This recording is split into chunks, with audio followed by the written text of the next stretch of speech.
विद्यार्थियों, पिछले वीडियो में हमने बीए प्रथम वर्ष के जो विद्यार्थी हैं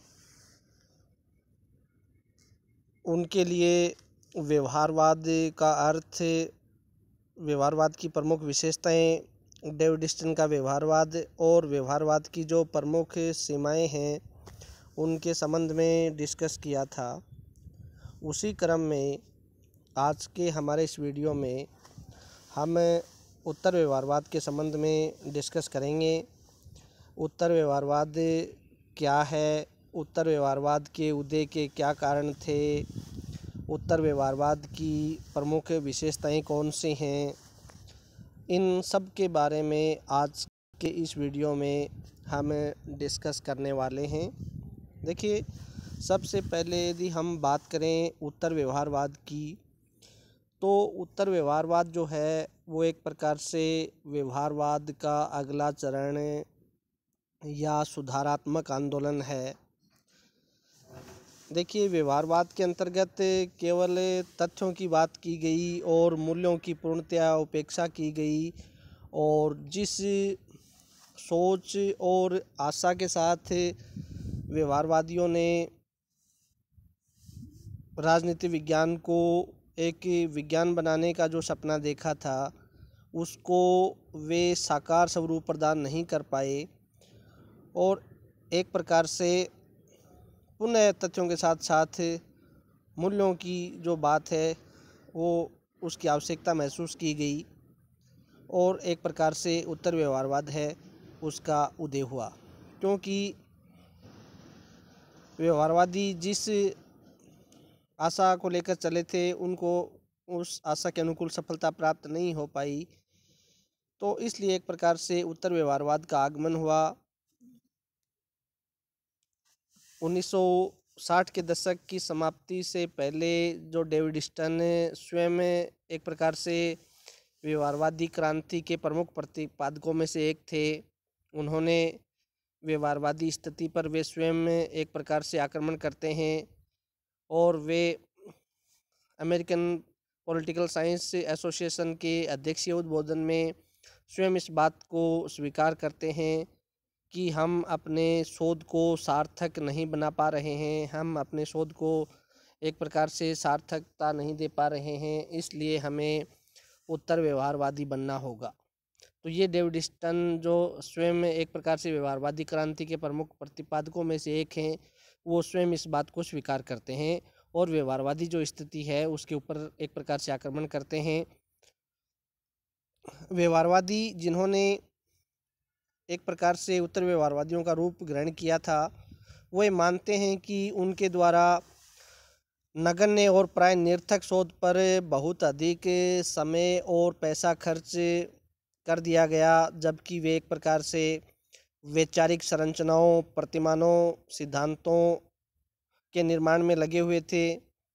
उनकी अपनी पाश्चात्य दुनिया को तीव्र सामाजिक, आर्थिक, सांस्कृतिक संकटों का एक प्रकार से संकटों का मुकाबला करना पड़ रहा था, और वे स्वयं उनके संबंध में एक प्रकार से अनजान थे।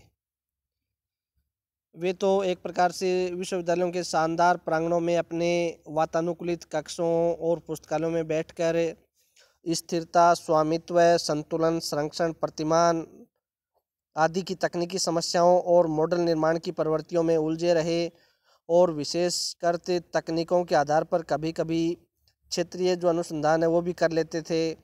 लेकिन बाहर का जो समाज है वो एक प्रकार से विघटित हो गया, टूट फूट की स्थितियों से गुजरता हुआ दिखाई देने लग गया। आणविक अस्त्रों का आतंक, गृह युद्ध, तानाशाही शासकों के अभ्युदय की प्रवृत्ति, बढ़ते हुए सामाजिक विभेद आदि अनेक प्रकार की ऐसी समस्याएं उभर कर समाज के सामने आने लगी, जिनकी तरफ व्यवहारवादियों ने किसी भी प्रकार का कोई उनकी तरफ ध्यान नहीं दिया। उत्तर व्यवहारवादियों ने इनकी कल्पना भी नहीं की थी, व्यवहारवादियों ने इनकी कोई कल्पना भी नहीं की थी। उत्तर व्यवहारवादियों का प्रश्न ये था कि उस शोध अनुसंधान की क्या उपयोगिता, जिसे समाज और राज्य व्यवस्था के इन तीव्र रोगों, संकटों और समस्याओं के निदान की ओर ध्यान ही नहीं दिया गया। तो एक प्रकार से ये कह सकते हैं कि व्यवहारवादियों ने जो शोध किया वो एक प्रकार से जो शीशे के महल थे, जो पुस्तकालय लाइब्रेरी थी उनके अंदर बैठ कर किया। बाहर समाज में, विश्व में क्या हो रहा है उनकी तरफ उन्होंने किसी भी प्रकार का ध्यान नहीं दिया।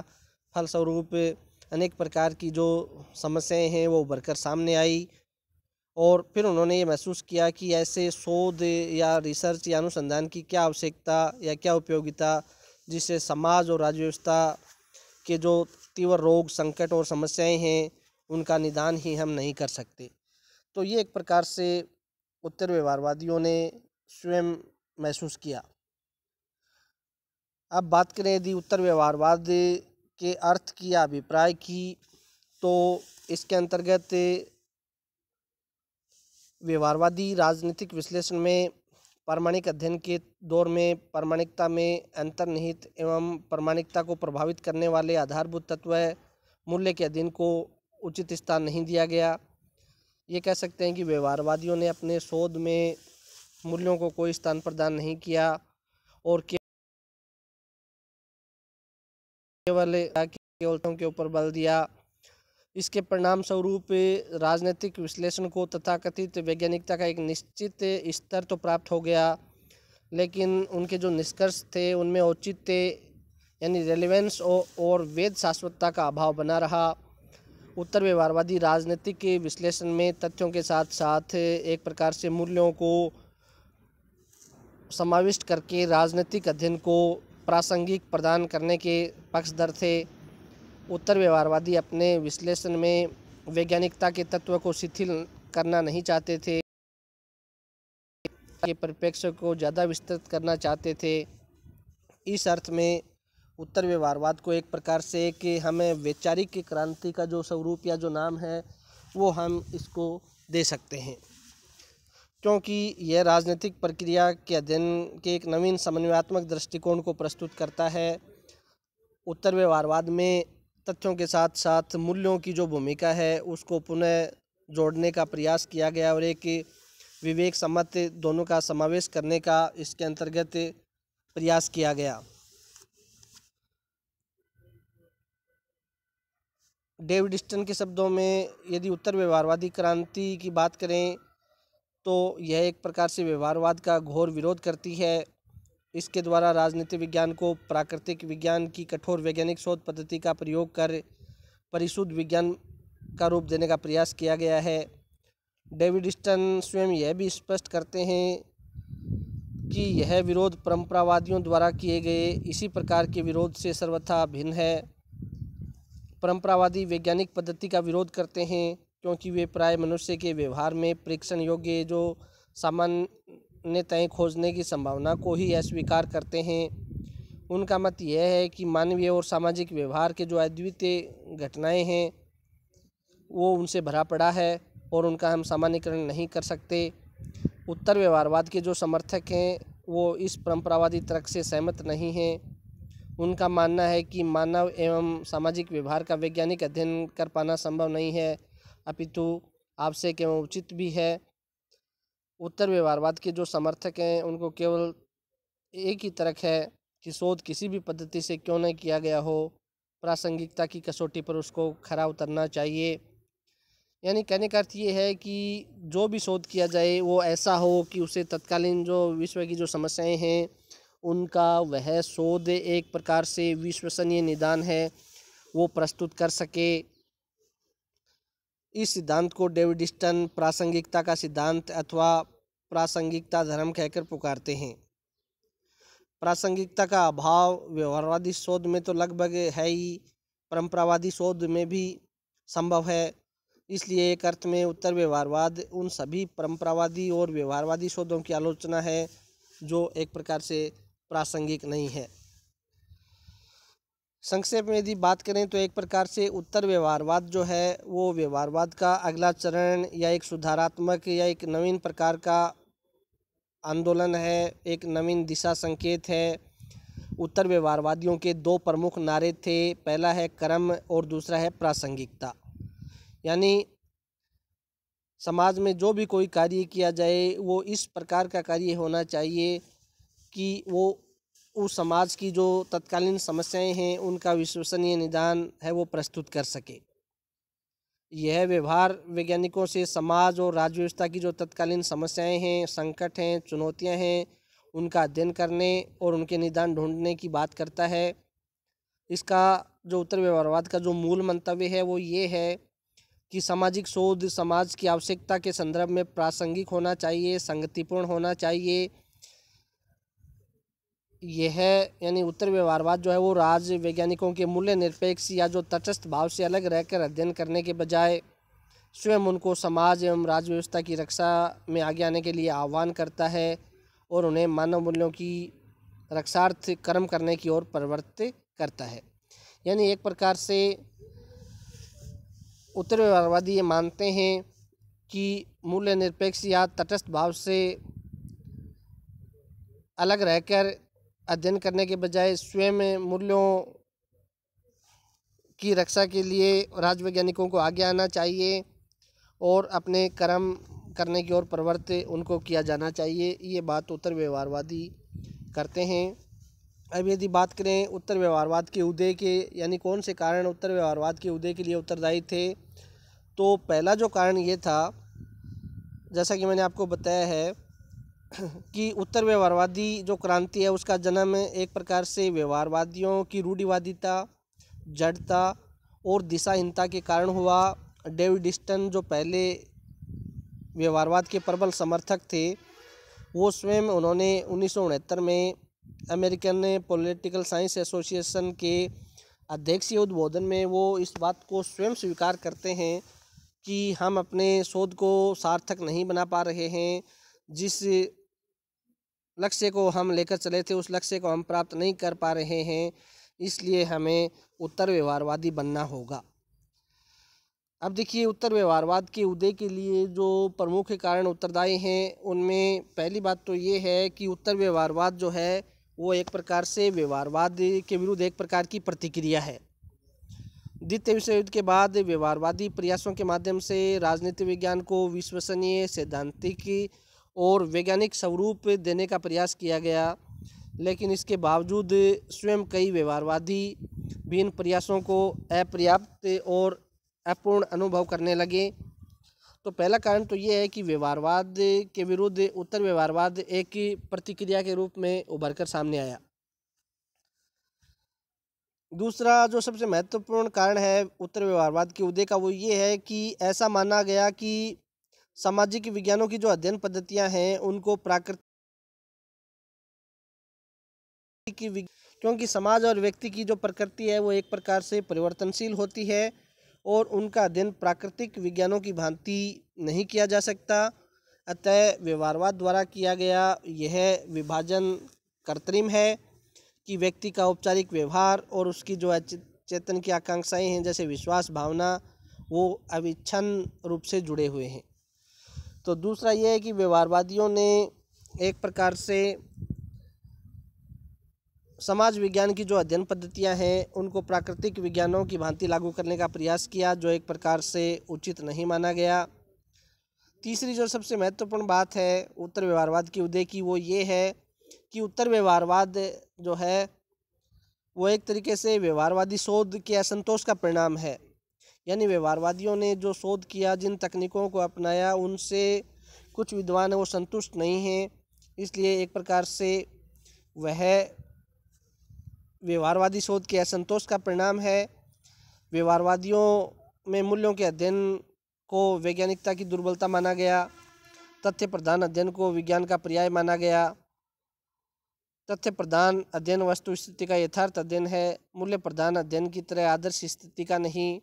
लेकिन उत्तर व्यवहारवादियों का ये मानना है कि तथ्य और मूल्य दोनों ही व्यक्ति के संदर्भ में प्रासंगिक हैं, अतः इन दोनों में भेद करना कृत्रिम है। राजनीति विज्ञान को सही अर्थों में राजनीतिक एवं वैज्ञानिक दोनों ही रूपों में जीवंत होना चाहिए, इसलिए राजनीति विज्ञान में मूल्यों की महत्वपूर्ण भूमिका होनी चाहिए। तथ्यों के साथ साथ मूल्यों को अपनाया जाना चाहिए, मूल्यों को नकारा या नज़रअंदाज नहीं किया जाना चाहिए। अगला ये है कि व्यवहारवादी जो क्रांति हुई उसके साथ ही विश्व है वो अनेक प्रकार की समस्याओं से घिर गया, जैसे आणविक युद्ध का भय, अमेरिका में ग्रह संकट यानी काले गोरे का भेद, तानाशाही शासन की बढ़ती हुई संभावनाएं, वियतनाम में घोषित युद्ध, जनसंख्या विस्फोट आदि अनेक प्रकार की ऐसी समस्याएं थी जो उभर कर सामने आई, और इनका विश्वसनीय जो निदान है वो व्यवहारवादी हैं, वो उपलब्ध नहीं करा पाए। इसलिए इनके उचित समाधान के लिए, इन समस्याओं के उचित और विश्वसनीय समाधान के लिए उत्तर व्यवहारवाद का उदय हुआ, उत्तर व्यवहारवाद का आगमन हुआ। अब देखिए, कई बार प्रश्न ये उठता है कि क्या उत्तर व्यवहारवाद परंपरावाद है? तो उत्तर व्यवहारवाद को हम यदि बात करें तो उत्तर व्यवहारवाद को हम परंपरावाद की संज्ञा नहीं दे सकते। क्यों नहीं दे सकते? क्योंकि परंपरावाद जो है वो तो एक प्रकार से व्यवहारवाद का जो अस्तित्व है उसको स्वीकार नहीं करता, उसको पूर्णतया नज़रअंदाज करता है, तथ्यों को स्वीकार नहीं करता है। परंपरावाद है वो जो यथार्थ स्थिति है उसको एक प्रकार से मतलब क्या है जो है उसके स्थान पर क्या होना चाहिए की बात करता है। तो हम यदि बात करें तो उत्तर व्यवहारवाद को हम परंपरावाद की संज्ञा नहीं दे सकते, क्योंकि परंपरावाद तो व्यवहारवाद के अस्तित्व को स्वीकार नहीं करता, जबकि उत्तर व्यवहारवाद है वो व्यवहारवाद के अस्तित्व को स्वीकार करते हुए उसमें कुछ नया जोड़ना चाहता है। वो तथ्यों के साथ साथ, तथ्यों को स्वीकार करने के साथ साथ उनके साथ मूल्यों की बात करता है, क्या है को स्वीकार करते हुए उसके साथ क्या होना चाहिए की बात करता है। तो इसलिए हमें उत्तर व्यवहारवाद जो है उसको हम परंपरावाद की संज्ञा नहीं दे सकते। यद्यपि बात करें तो उत्तरवाद है वो दोनों ही व्यवहारवाद के कट्टर आलोचक हैं, एक दूसरे से भिन्न हैं। इन दोनों दृष्टिकोणों में मूल अंतर यह है कि परंपरावाद व्यवहारवादी उपागम की सार्थकता को अस्वीकार करता है और राजनीति विज्ञान की जो शास्त्रीय परंपरा है उसमें अपने विश्वास को दोहराता है। उत्तर व्यवहारवादी युग की उपलब्धियों को स्वीकार करते हैं, परंतु राजनीति विज्ञान के क्षितिज को नवीन आयामों की दिशा में विस्तृत करने की दिशा में प्रयत्नशील हैं। डेविडिस्टन स्वयं ये बात स्वीकार करते हैं कि उत्तर व्यवहारवाद एक प्रकार से भविष्य की ओर उन्मुख है और राजनीति विज्ञान को नवीन दिशाओं की ओर मोड़ने, उनके उत्तराधिकार को अस्वीकार करने के स्थान पर उनमें और भी बहुत कुछ जोड़ने के लिए वो प्रयत्नशील है। वह एक प्रकार से वास्तविक क्रांति है, न कि प्रतिक्रिया, विकास है न कि अनुरक्षण, भविष्य की दिशा में एक कदम है न कि पीछे हटने की प्रवृत्ति। यह एक बौद्धिक प्रवृत्ति है।